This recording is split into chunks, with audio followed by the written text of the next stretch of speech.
안녕하세요. 돈반 정쌤이에요. 지난 영상에서는 1학기 학부모 대면 상담을 위한 5단계 중 상담 전 질문지 만드는 팁과 상담 환경에 대해 이야기를 해드렸죠. 학부모 상담 사전 질문지를 잘 만들어서 나가면 학부모 상담 시 어떤 이야기를 나누게 될지 예상 답안지를 만들 수 있다고 알려드렸는데요.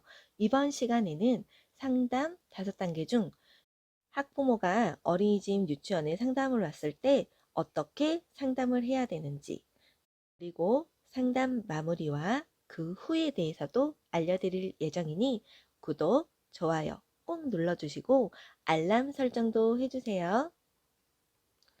자, 우리가 학부모에게 상담 사전 질문지를 만들어서 학부모에게 나갔죠. 그 후에 학부모들이 적어서 원으로 다시 보내주셨을 거예요.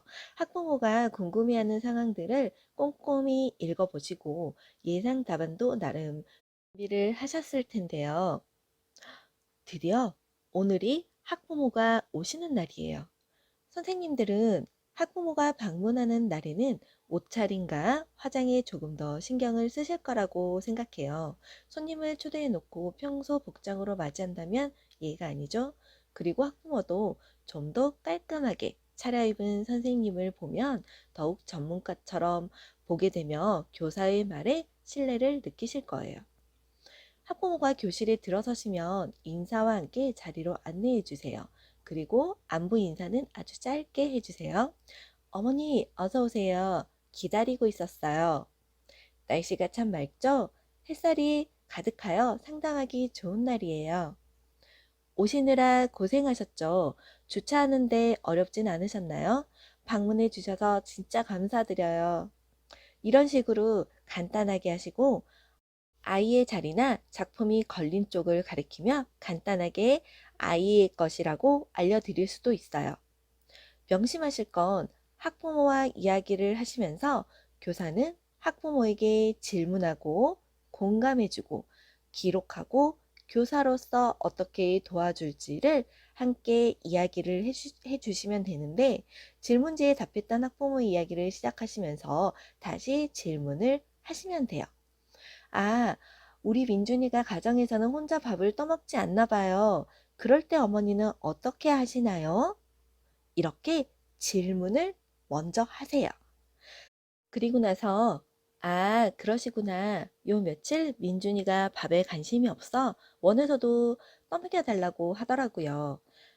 이렇게 학부모의 이야기를 듣고 공감을 함께 해주시면서 원에서의 모습도 함께 이야기를 해주세요. 이때 주의할 점이 있어요. 학부모가 아이에 대해 안 좋은 점을 이야기한다고 공감을 해준다는 뜻으로 네, 맞아요. 어머니, 우리 민준이가 친구들을 많이 힘들게 해요. 그래서 저도 힘들어요. 라고. 어머, 어린이집에서 모습을 이야기하라고 한다고 안 좋은 이야기를 하시면 되겠어요? 거기에 동달아 엄마가 힘든 것처럼 선생님도 힘들다고 말하시면 안 돼요. 절대. 그건 공감이 아니라 교사가 힘들다고 학부모에게 이르는 것밖에 안 되거든요. 학부모는 힘들 수 있지만 선생님은 힘드시면 안 된다는 거. 간혹 학부모가 선생님, 우리 아이가 많이 부족해요. 부족한 부분이 있으면 말씀을 꼭 해주세요. 또는 우리 아이가 수준이 또래 친구들보다 낮은 것 같아요. 이야기를 해주세요. 라고 하시는 학부모도 있어요. 선생님들 절대로 이런 학부모의 말에 현혹되시면 안 돼요. 학부모가 아이의 단점에 대해서 이야기를 하거나 아이 때문에 힘들다고 호소를 할 경우 선생님들은 이렇게 말씀을 해주셔야 돼요. 어머니, 그래도 민준이 장점이 많잖아요.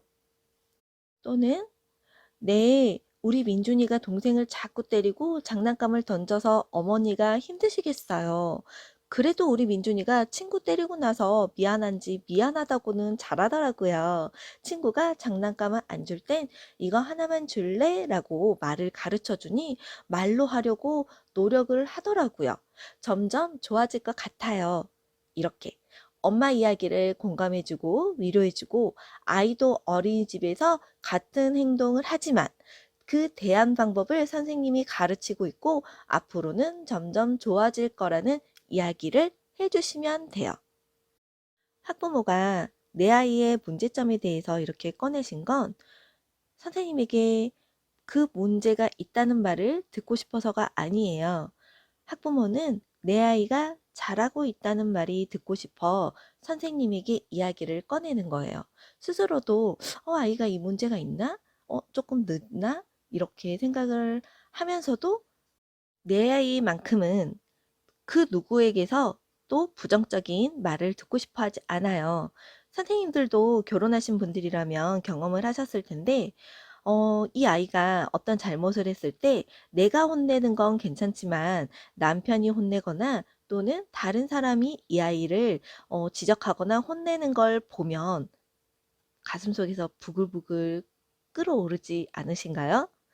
그러면서 지나 잘하지 이런 생각을 하잖아요. 그런 것처럼 선생님께 진짜 부족한 부분이 있어서 솔직하게 이야기를 해주세요라는 말이 아니라 학부모는 이 아이가 지금 정상이에요, 어머니. 이 발달 수준은 지금 또래 친구들하고 비슷하고 앞으로 더 발전할 거예요 라는 말이 듣고 싶어서예요. 아이가 뭔가 잘못됐다는 말을 듣게 되면 엄마는 본인이 자책을 하시고 본인이 잘못 키웠다고 생각을 하면서 감정이입으로 들어가기 때문에 전에 저희가 그런 사건이 있었어요. 만 3세 반이었는데 아이가 자꾸 다른 친구들을 힘들게 하는 친구였거든요. 그냥 가만히 있지 못하고 통통통 머리를 막 때리고 다닌다거나 가만히 앉아서 어떤 학습을 할 수 있는 상황이 아니었어요. 그래서 선생님께서 이야기를 꼭 해드리고 싶은 거야. 1학기 상담 때. 엄마가 몰라도 너무 모른다는 생각에서. 그런데 우리가 학부모 상담 팁을 보시면 단점을 먼저 이야기하고 그 후에 장점을 이야기하라는 그런 팁들을 많이 보셨을 거예요. 장점을 나중에 해야 학부모가 어린이집을 나갈 때 기분 좋게 나갈 수 있다는 것이었죠. 그래서 그 선생님이 단점을 먼저 딱 꺼내 들었어요. 그런데 엄마가 그 이야기를 듣더니 벌떡 일어나서 그냥 원을 뛰쳐나가셨어요. 선생님이 부랴부랴 전화를 했어도 전화를 안 받으세요. 어떻게 해야 될까요? 결국 그 아이가 그 다음날 쉬고 다음날 다시 등원을 했던 것 같고 엄마가 그 후에 솔직하게 그 부분에 대해서 다시 한번 이야기를 하는 걸 두려워하셨기 때문에 선생님도 하셨더라고요. 이렇게 선생님들 그래서 1학기 학부모 상담 때는 아이의 단점은 이야기를 하지 않는 게 제일 좋아요. 그리고 학부모가 어떤 문제가 있다라고 해도 어머니 이 또래 아이들이 그러해요. 하지만 개월수가 있기 때문에 그 후에는 이렇게 이렇게 과정이 있어서 달라질 거예요. 라는 어떤 지연시키는 말을 하시면 될 것 같아요. 그리고 어떤 근거를 더 모아서 나중에 선생님께서 학부모와 신뢰가 더욱더 쌓이고 선생님을 정말 믿는다고 생각했을 때 또는 2학기 상담 때 이야기를 하시는 게 좋고요. 는 아이들이 단점이 없다고 생각을 해요. 그래서 질문지를 만들 때도 강점과 약점이라고 적어놨죠. 왜냐면 지금 하지 못하는 행동이지 몇 달 뒤에 하지 못하는 행동이 아니거든요. 아이들을 때리고 다니는 아이들도 아직 표현 방법이 부족해서 그러는 거고 이 아이가 지금 때리고 다닌다고 해서 6살, 7살 때도 그럴까요? 초등학교 때도 그럴까요? 그러지 않아요. 그 아이가 아직 조절 능력이 부족하거나 또는 아이가 제대로 된 표현 방법을 몰라서 그래요. 또는 학부모나 교사가 그 아이의 감정을 제대로 다뤄주지 않았기 때문에 아이가 그 분노로 또는 뒤끝이 있어서 그러기도 하는 거거든요. 그래서 절대 문제가 있다고 이야기를 하시면 안 되고 이 아이가 앞으로는 이렇게 될 거예요 라는 지연식으로 이렇게 스무스하게 넘어가시면 좋을 것 같아요.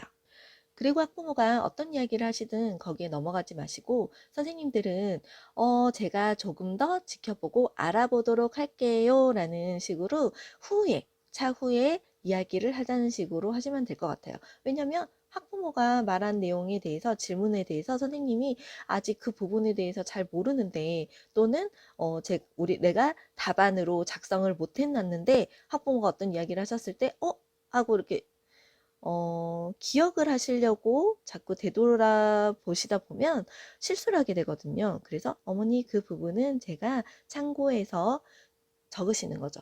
참고해서 제가 조금 더 지켜보고 관찰해보고 이야기를 해드릴게요 라고 하시면 되고요. 꼭 학부모 앞에서 기록하는 모습을 보여주세요. 이렇게 학부모 상담 시 조심해야 될 부분을 선생님들께서 알고 계신다면 학부모 상담이 뭐 그렇게 어렵거나 그러지는 않을 것 같아요. 실수만 하지 않으면 문제는 없을 거라고 생각을 하고요. 네 번째 상담 마무리는 뭐냐면 선생님들께서 학부모와 이야기를 하실 때 제가 기록을 하라고 했죠. 왜냐면 그때는 학부모와 이야기할 때는 다 알겠어요. 학부모가 어떤 이야기를 하시는지도 알겠고 내 머릿속에 막 기억을 다 하고 있었는데 첫 번째, 두 번째, 세 번째 학부모와 상담을 하다 보면 나중에 이제 헷갈리기 시작하는 거죠. 저 학부모가 이야기를 했나? 이 학부모가 이야기했나? 그래서 선생님께서는 꼭 학부모가 적어주신 그 질문지 옆에 빨간색이나 다른 색으로 기록을 하시던지 아니면 아예 다른 종이에다가 기록을 따로 해 두시고 그걸 한 번 더 정리를 해서 놔두시면 좋을 것 같아요. 그리고 상담 그 후 학부모에게 내가 약속한 부분 나중에 지켜보다가 나중에 학부모와 다시 한번 상담을 하기로 한 내용이라든지 학부모가 걱정되고 있다는 그런 부분, 또 학부모가 개선을 해줬으면 하는 그런 부분을 네, 알겠습니다. 어머니 제가 한번 더 해볼게요. 라고 말해놓고 그 후에 깜깜무소식이시면 안 되시겠죠. 그래서 꼭 그 후에 학부모와 한 번 더 이야기를 해주셔야 돼요. 어머니 제가 지켜봤는데 며칠 전에 며칠에는 이랬고 이번에는 이랬고 이런 식으로 정확하고 구체적으로 학부모의 말에 귀 기울였고 나는 그 부분을 신경을 쓰고 있다는 제스처를 보여주셔야 되고요. 꼭 약속을 지키셔야 돼요. 학부모 상담으로 끝나시면 안 되죠. 그 후에 정리를 하시고 한 번 더 학부모가 원했던 그런 부분들을 짚어서 하시면 선생님들은 올 1년 동안 정말 좋은 선생님, 학부모가 생각하는 정말 우리 선생님 만나기를 잘했어 라고 인정받는 교사가 되실 거예요. 학부모는 정말 공유를 원해요. 선생님이 내 편이길 원해요.